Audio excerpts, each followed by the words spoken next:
Hello, hello, crafty friends. It's Shalon here with the Printable, Cuttable, Creatables design team, and I am here with a double-page scrapbooking layout commemorating my daughter's first birthday.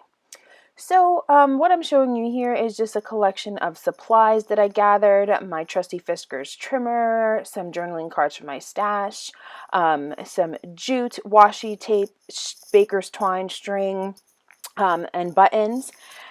Here is some wood veneer that I actually don't end up using in a glycine bag.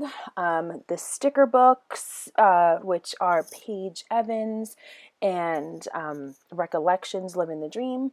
And then some other stickers, fabric labels, and bits and bobs for my stash. What I did here was I used the Canon matte photo paper to print and cut all of my embellishments. And then here I pre-cut all of the different SVGs that I used, as well as I printed my own paper. And this is all from the Printable, Cuttable, Creatables files. I used the Lumberjack Gingham Plaid digital paper, the apple picking SVG cut file and Clipart embellishment set, the fall pumpkin patch sign SVG and Clipart, and the sunflower free SVG file Clipart file as well. And I kept everything on the mat until I was ready to use it, because it was much easier for me to assemble everything. So what you see me doing here is slowly peeling off and weeding all of the background pieces. Printable, Cuttable, Creatables has an awesome PDF instructional sheet that tells you how to step-by-step assemble and layer all of their SVGs, which is incredibly helpful, and I actually have up off to the side. You can't see it on the computer here, but I do have it up.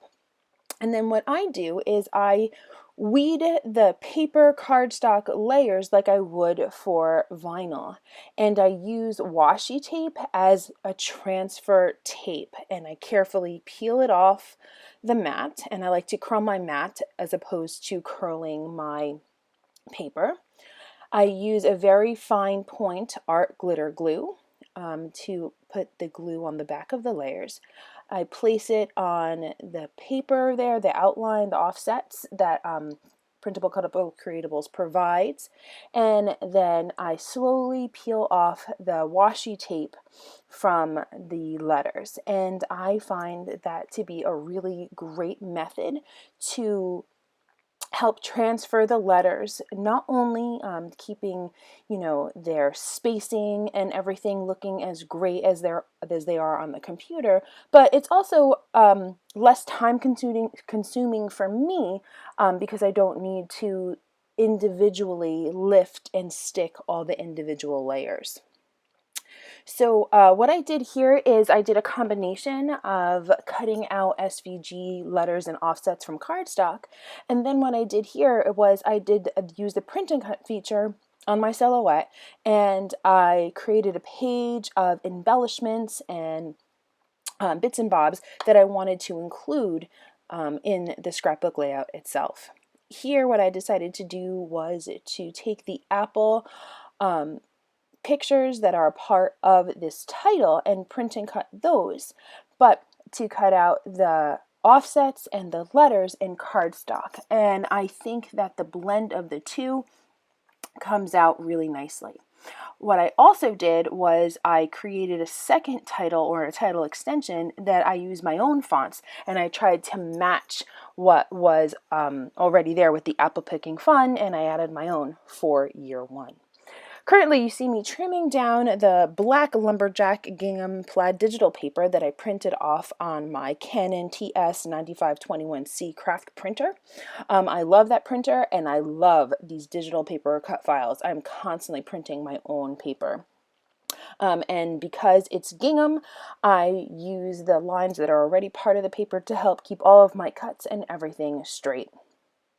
Here you see the pictures of my almost 4-year-old when she turned 1. And I'm currently matting the pictures. I printed off 2 4x6 and 4 3x4 printers of our day apple picking. which is something that my family participates in every year, and I just thought it would be perfect backdrop for her fall birthday. I chose this kind of deeper apple color to kind of go along with obviously the theme of everything, and I just thought that that nice like red, deeper red instead versus like a bright red just matched the whole tone and theme of what I was going for. I had pre-designed my pages on Silhouette, and I am referring to that as I assemble this with all of the different what do you call it, cut files there that I had already done, and the titles that I already done, and I use my squares and rectangles to pre-plan where everything would go, and I even tried to change it up a little bit as I was creating, and I ended up going back to my original plan because I like that better. Here you see me using regular plain old kids craft foam that I picked up at Michael's to adhere to the back of the apple basket and the apple to add a little bit of dimension. I always try to have a couple of pre-cut strips at my desk at the ready for things like this. And I'm using again, the gingham stripes to help me line up and make sure that the two pages will mirror each other nicely and everything will be as lined up as possible, because if I don't have lines, I tend to go a little crooked. So sometimes I'm having, those lines that are kind of built into the page are super helpful for me. As you see here, I'm using the apple picking SVG file for the apples and for the titles and for the apple basket. And then I have the sunflower there from the SVG free sunflower file. I have the Scarecrow, which is a part of the apple picking SVG. And I also have the fall pumpkin patch sign that is there as well. So I am just gluing some of the pieces in between the photos to kind of act as a connector. I'm popping up this Scarecrow to give him a little bit dimension to match the dimension that I have with the apple basket on its counterpart on the across the page there, and I am just adhering them down with my art glitter glue.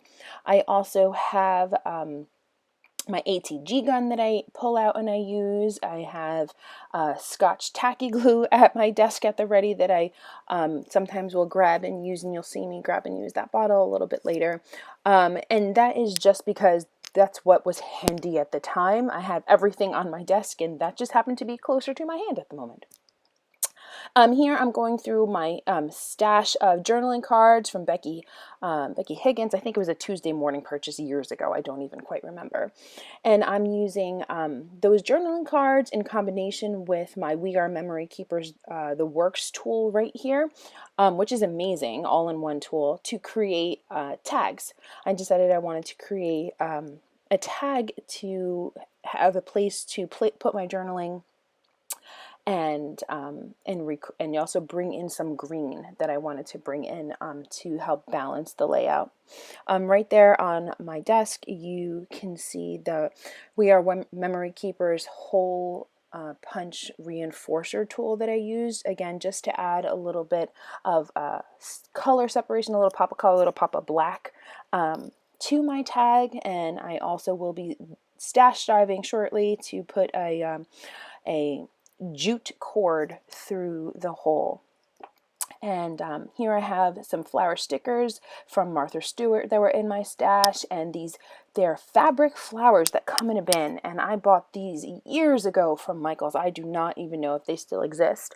I did do a little bit of an online search and I could not find them, but I found myself reaching for this little tin of flowers quite often as I scrapbook. I have some fabric sticker labels that I pulled off, and I got that at a garage sale. And I'm using buttons that I think are older than my oldest daughter, who's now 10. So these are all definitely stash dive embellishments that I'm using in combination with the print and cut die cuts that I created from the Printable, Cuttable, Creatable files there. I decided to use black buttons inside of the yellow fabric flowers from Michaels to be the centerpiece, because I really am trying to tie everything together between the fall autumn colors and my baby girl's outfit. As you can see it there on the left hand side, she's wearing kind of like a sunflower yellow top with a black and white gingham jumper and black boots, looking so cute. And I tried to just kind of tie everything together using those fall colors that she's wearing in conjunction with the apple colors. Now here I am very symmetrical in life, and I'm trying to kind of do the same thing on one side as I do to the other. So again, I'm pulling out the Works tool and just a spare bit of that same cardstock that I used to map the photos to create a smaller tag there. And again, I used the jute to pull it through the loop and just create a little bit of dimension. So I'm again trying to build my layers using those fabric labels and pull all the same elements that I have on the left hand page to the right hand page. But since my journaling is complete, I do a dive into my sticker books, and I pull a few sentiments from the Living the Dream sticker book by Recollections from Michaels, which again I've had in my stash for a few years. And again, I tried to mirror some of those colors and textures that I have on the left-hand side of the page by pulling a lot of the same elements on the right-hand side of the page. I just try to kind of like blend up the colors and make sure that I use, if I used a red apple on the left, I'm using a yellow apple on the right, and so on and so forth, making sure that I do have all of my colors tied together. Here you see some close-ups of the title, Apple Picking Fun, that I think came out so cute. And this is my mirroring title for my baby's birthday. And then just some pictures and some close-ups of the die cuts that I created using the beautiful files from Printable, Cuttable, Creatables. I am really, really happy with how this whole thing turned out. I think it turned out great, and it looks beautiful in my baby's scrapbook that I'm still working on, even though she's almost 4. But just a great way to commemorate everything. Please check this out on your own, and happy crafting. Bye, friends.